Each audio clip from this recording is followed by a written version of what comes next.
Road trip tayo. Yung anong lugar to? Pasig na to, galing tayo Taytay. Galing kami ng Taytay, Pasig na dito. Pasig na ito. Ganda oh.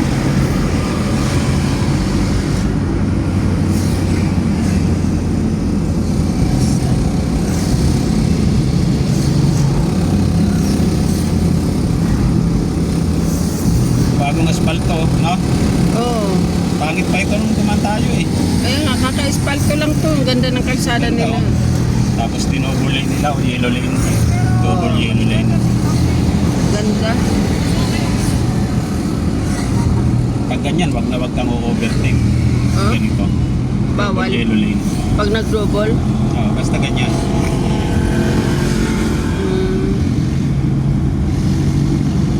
Bagong espalto nga. Ang ganda oh. Ganda, oh.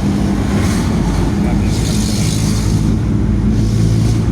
Parang ang ganda ng view. Akala mo nasa ibang bansa oh. Ito lang to sa Pilipinas. Ganda.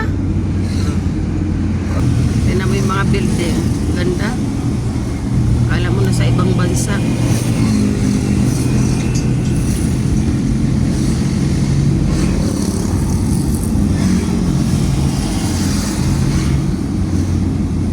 Nakakasira natin naman ang mga ano na yan. Wala, mahirap tayong bansa. Hindi lang. Tama eh. Kawawa rin naman kung ano. Ang mayayaman, politiko, ginagamit ang mga mahihirap.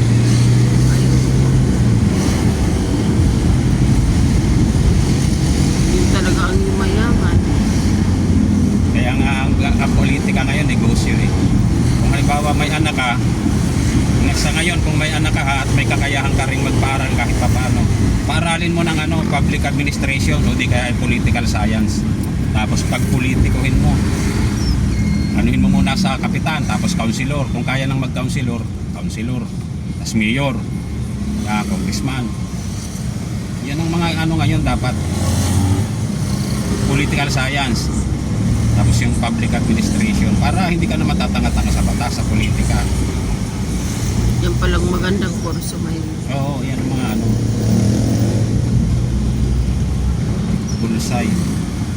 Bullseye ang tawag nila ron, political science. Public administration.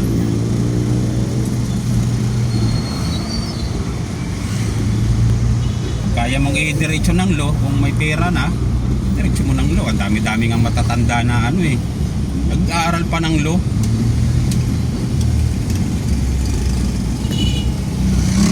May talino yung bata, i-diretso mo ng law. Para hindi tatanga-tanga sa batas. Baka din, siyempre, katulad niyan, tatakbo kang senador, wala kang alam, may mahiya ka naman sa sarili mo. Diba? Dami-dami nga tumakbo na senador na walang alam eh. Pero muntik na silang makabudol. Biruin mo. Ang dami-daming walang alam sa batas na tumatakbo. Ang gagawin nila, hindi mga nanakaw na. Ang habo lang nun yung mga budget allocation, yung influensya sa mga negosyo, yung mga negosyo para nila, maprotektahan.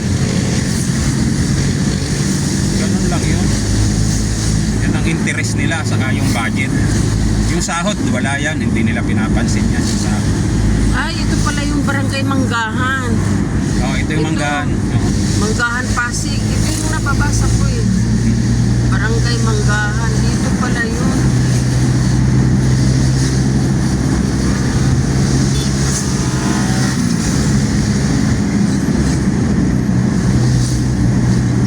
Pasig City. Mayor Biko ito, Biko. Oo, tingnan mo si Biko no. Nung unang sumabak si Biko sa politika rito, kinalaban niya, mabigat ang kinalaban niya rito. Panalo, grabe, batang-bata pa. Mabigat ang kinalaban niya rito, si Eusebio, mga Eusebio. Tinalo ni Biko no. 29 years old siya noon. Pang ilan na ba niya ngayon? Parang pangalawa pa lang ito ni Biko yun eh. Matindi nga ngayon eh, nung May lahi din pala sila. Nung kala ko Yung artista lolo lang. niya, Vicente Soto. Oh, yung lolo ni Biko. Yun talaga ang Vicente Soto na. May lahi din pala. Akala ko mga artista lang yung lahi nila. Meron ng ano yung pinagmula nila Cebu eh. Taga Cebu pala sila, Tek Soto. Lahi nila ang Cebu. Mga Bisaya din pala. Saya yun. Ano yun sila yung mga mistiso sila, ang tatangos ng ilong nakala mo loro. Kaya nga, ang gwapo nga ni Tek Soto. Kala mo loro, yung ilong nila pag ano no. Kasi ano yan eh, nangampanya na yan doon sa ano eh, sa tatalo noon eh. Pumasok doon sa amin, ano siya, si Bal Soto. Nakita ko si Tek Soto sa Itbulaga. Ang gwapo. Mabibighani ka sa kagwapuhan kahit matanda na eh. May mga makeup na yun eh, pag umarap sa camera. Oo, syempre may make-upan yun. Pero talagang ano, pag nakita mo din sa personal,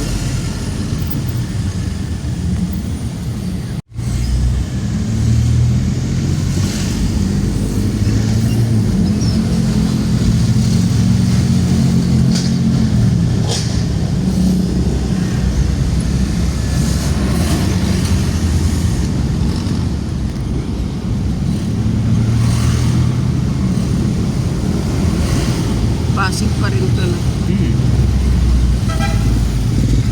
Ang hangganan naman itong Pasig na to yung Marikina. Sa Marikina.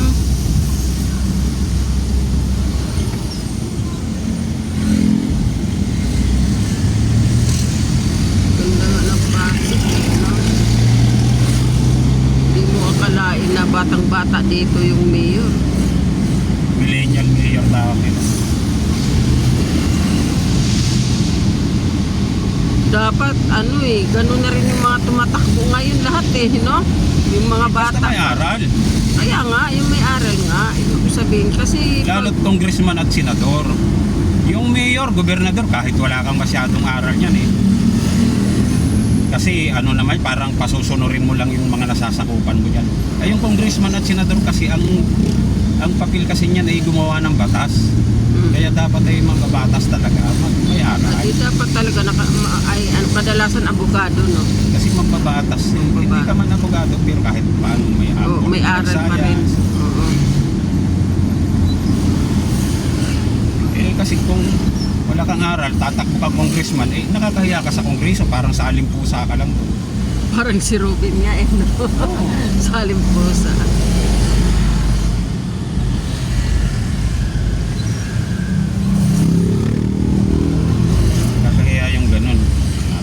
Kang ano, senador tapos wala kang alam, eh, sayang naman yung pasahod sa'yo ng taong bayan.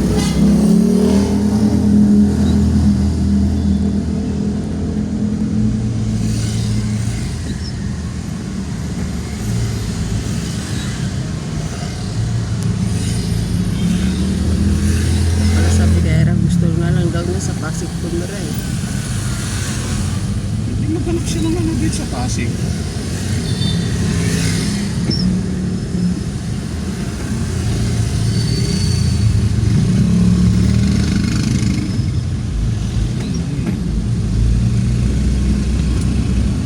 Kaya lang, ang Pasig ay may mga lugar na binabaha.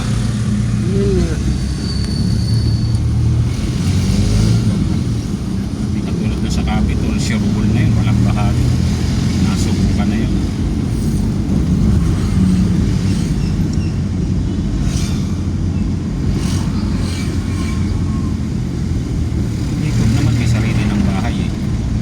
May bahay tayo sa Bulacan, sabihin na lang natin kay Carl na yun. Ang laki-laking lupa nun eh, di ba? Oo, kahit nga dalawa sila ay doon Sila maghati. na pagkatian nila yun. Pwede na. Kasi hindi ka na ano.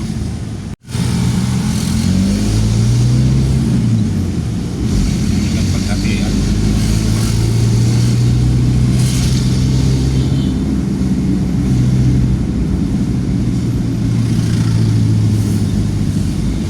Paano? May pamamana na tayo sa mga bata. Ay oo, kahit maliit. Kahit samantalang tayo, walang namana, ano? Ay, ganun talaga. Ano lang naman natin eh, yung tagay. Eh, wala nga, hindi nga inano niya yung, kung tinago ni Ita yung tagayan niya sana nung araw. Di sana, baka mahal na, pag bininta, baka antik na yun. Ano?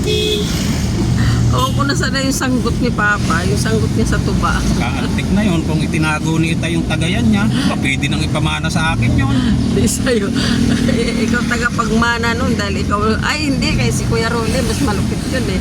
No? Kung manginginom ka, mas malupit naman yung si Kuya Rolly.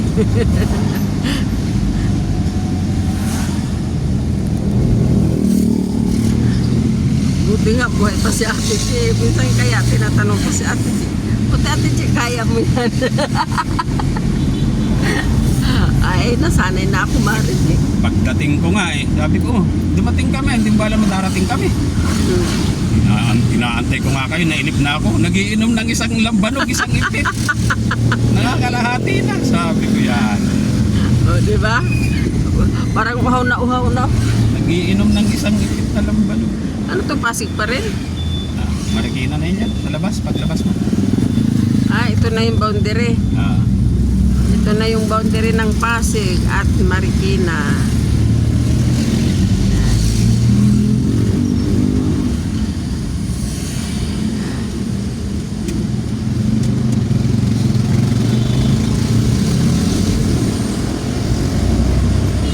Ito may Ayala Mall.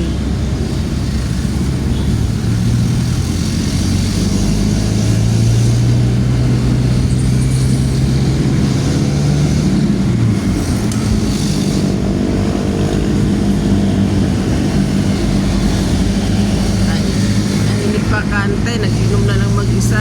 Yan yung pamana ng tatay nyo, yung pag-iinom. Yung tagayan nga lang sana, ang ipamana kung naitago lang niya sana ng maayos yun, hindi pa kaantik na yun. Dalawa lang naman kayo ni Kuya Ruling manginginom eh. Diba?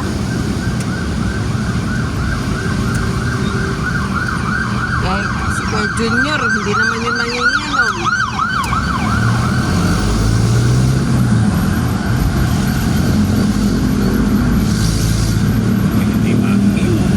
Hindi ka manginginom. Bigay ha. Ayaw yung magbigay ha. Ito na yung Marikina.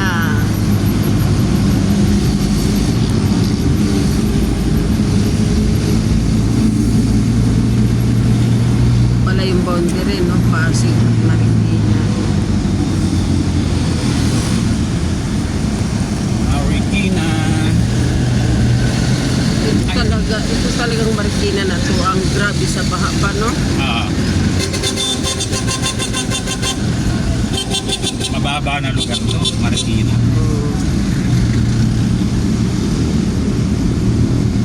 Kaya nga nagmura yung ano dito, no? Bahay at lupa, no? Dahil bahain. Pero magandang pamamalaki daw dito, sabi ni Lourdes.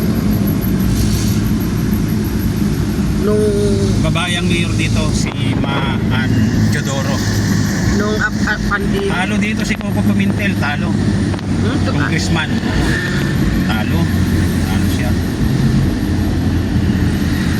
Nung pandemic daw, ganda ng ano dito, sabi ni Lourdes, puno-puno daw yung ano nila eh. Sabi niya, grabe, istante namin, di mawawala ng mga dilata. Gawa ka na doon, pero sa totoo lang, hindi pa yun. Tutusin. Huwag ka sa atin yan, di ba? Diyos ko, di ba yung Caloocan? Ilang pirasong sardinas? Ayaw nilang magbago eh. Biruin mo, nung pandemic, 4 na sardinas. Tapos 4 na kilong ano, Ayaw nilang ang magbago. bigas. O, 4 Pinakamahirap na ang Caloocan sa buong Metro Manila na bayan. grabe.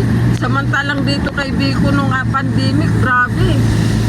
Grabe yung supply ng pagkain at saka sa Marikina. Biro sa Caloocan, naku, Diyos ko. Tapos ngayon, ayaw nila magbago. May tumakbo na bago, ayaw. Yung pa rin, walang magagawa. Yung dati pa rin panalo, di suportahan. Kasi siya ang nakaupo. Dito may ano sila dito pa, may sukatan sila dito pag nagbaha. Ayan diba? yung kulay na yan, no? Oh, ayan. May mga code. May mga ano sila dito pag nagbaha. Ito yung Marikina, oh. Yun. Ito yung bahain na lugar.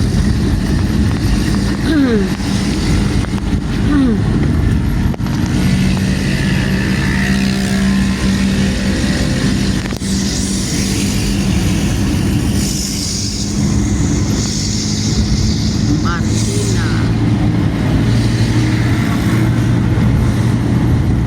Ganda, ganda ng view. Kala mo nasa ibang bansa, oh. Ganda.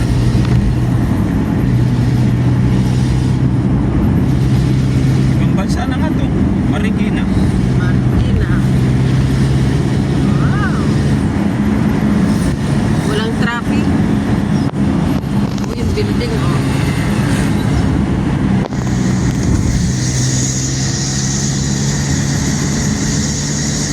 Sarap mag-drive ng ganito, no? Walang traffic. Ang building na yun. Parang alam ko na saan. Paglabas naman ito, Quezon City na. Ay.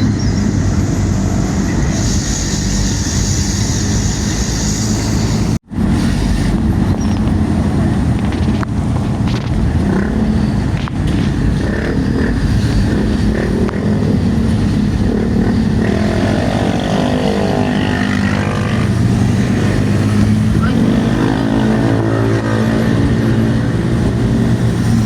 Ano lang nasingit sila, no? Nakakatakot yung mga single na motor, nakakatakot, bigla na lang nasingit. Paano kung nasabitan? Bigla silang nasingit.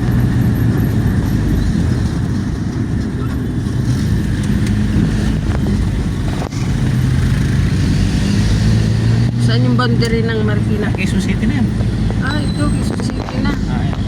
Labas mo. Ah.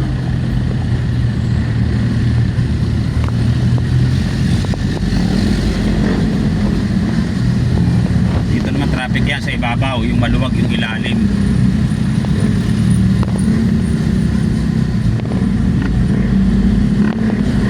Libis, ayan, Libis Elementary. Quezon City.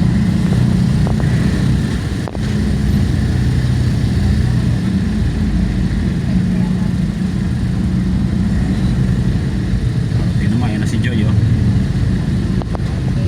Quezon City na nga ito. Dito na si Joy. District 3. Ayan si Joy. Del Monte.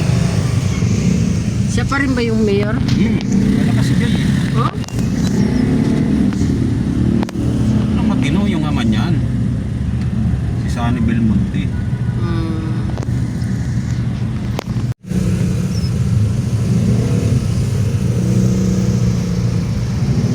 Ito na yung boundary ng Marikina. Marikina, Quezon City. Yan. Thank you for watching.